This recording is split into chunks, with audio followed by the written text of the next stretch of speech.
Hi friends, welcome to my YouTube channel abroad Andhra అమ్మాయి. So ఈ వీడియోలో అయితే నేను మీ అందరితో UK student visa and graduate visas గురించి షేర్ చేసుకోబోతున్నాను. ఫస్ట్ వచ్చేసరికి యూకే స్టూడెంట్ వీసా. మీరు యూకేలో స్టూడెంట్గా ఉన్నప్పుడు డ్యూరింగ్ టర్మ్ టైం వీక్కి maximum 20 hours per week part time job అయితే చేసుకోవచ్చు.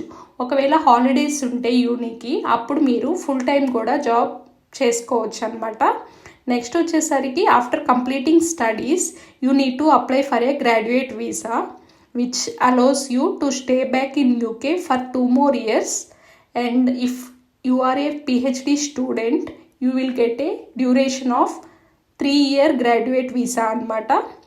So process is very simple. First student visa for studies and doing part-time job and earning some money, and after that graduate visa which will give you a chance to gain work experience and explore the job opportunities within the UK. So friends, idaithe quick explanation about UK student visa and graduate visa. So దీనికి సంబంధించి full video అయితే నా YouTube channel abroad Andhra అమ్మాయిలో ఉంది. ఇప్పుడే అయితే మీరు వెళ్ళి చూసేయండి. And don't forget to like, share and comment my short, and don't forget to subscribe to my YouTube channel Abroad Andhra Ammai.